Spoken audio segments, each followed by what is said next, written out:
जय संविधान। मित्रांनो, दिल्ली या ठिकाणी जंतर मंतरवर जे आपल्या हिंगोली जिल्ह्याचे सीजेपीचे संस्थापक अभिजित दिपके आणि सोनमजी वांगचुक यांनी जे आंदोलन सुरू केलेलं आहे, त्या आंदोलनाला आम्ही हिंगोली जिल्ह्यातून सर्वप्रथम या ठिकाणी पाठिंबा देतो। मित्रांनो, इंग्रजांपेक्षाही जुलमी असलेल्या या शासनाने जे सोनमजी वांगचुक यांचं आंदोलन आज मोडीत काढण्याचा प्रयत्न केलेला आहे, या गोष्टीचा आम्ही सर्वप्रथम जाहीर निषेध करतो। आणि ज्या 12 बापाच्या अवलादींनी जे या ठिकाणचे क्रांतिकारक, या जिल्ह्याचे क्रांतिकारक सीजेपीचे संस्थापक अभिजितजी दिपके यांच्यावर शाही फेकण्याचं काम केलं, या 12 बापाच्या अवलादीचा आम्ही या ठिकाणी सर्वप्रथम जाहीर निषेध करतो।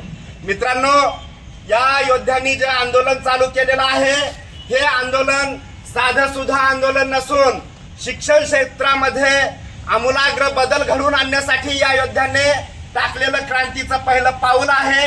आणि म्हणून आम्ही हिंगोली जिल्ह्यातील सर्वजण या आंदोलनाला जाहीर पाठिंबा देऊन दिनांक 20 जुलै 2026 रोजी जिल्हाधिकारी कार्यालय हिंगोली या ठिकाणी आम्ही एक दिवसीय धरणे आंदोलन करणार आहोत। या आंदोलनामध्ये हिंगोली जिल्ह्यासह आजूबाजूच्या सर्व जिल्ह्यातील जनतेने मोठ्या ताकदीने सहभागी व्हावे असं या ठिकाणी आम्ही आवाहन करतो। थांबतो। जय भीम, जय भारत, जय संविधान।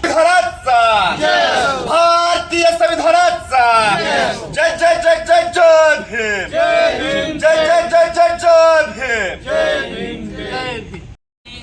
शिक्षण मंत्री आपल्या देशाचे धर्मेंद्र प्रधान यांचा राजीनामा व त्यांच्या इतर मागण्या ह्या तात्काळ या सरकारने मंजूर कराव्यात, यासाठी आम्ही सर्वांच्या वतीने, आपल्या संघटनेच्या वतीने पोलीस अधीक्षक कार्यालय यांच्यामार्फत कलेक्टर ऑफिस यांच्या समोर दिनांक 20 जुलै 2026 या दिवशी एक दिवसीय धरणे आंदोलन करत आहोत। या बाबतीत सर्वांना मी आवाहन करतो की ज्याच्यापर्यंत हा व्हिडिओ जाईल त्या सर्वांनी आपल्या स्वतःच्या भविष्यासाठी, आपल्या लेकरांच्या भविष्यासाठी, या देशातील तमाम विद्यार्थ्यांच्या भविष्यासाठी या आंदोलनामध्ये सामील होऊन या देशाच्या हितासाठी सर्वांनी एकत्रित व्हायची गरज आता या देशाला लागलेली आहे।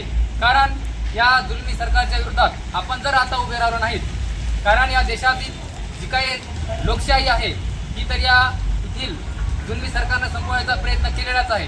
तर याच्या संदर्भात आपण जर आता एकत्र राहिलो नाहीत तर या देशामध्ये लोकशाही फक्त नावालाच उरेल। यासाठी आज आपण आपल्या सर्वांच्या विद्यार्थ्यांच्या भविष्यासाठी, आपल्या आरोग्याच्या भविष्यासाठी आणि या देशाच्या भविष्यासाठी सर्वांनी एकत्र होऊन सर्व कामधंदे बाजूला ठेवून दिनांक 20 जुलै या दिवशी कलेक्टर ऑफिस समोर आपण सर्वांनी येऊन या ठिकाणी या दिल्ली येथील जंतर मंतर मैदानावर जे काही आंदोलन चालू आहे त्यांच्या समर्थनात, त्यांना पाठिंबा देण्यासाठी, त्यांची ताकद वाढवण्यासाठी सर्वांनी तिथे उपस्थित राहावं अशी मी या ठिकाणी आवाहन करतो। जय भीम, जय संविधान, जय भारत।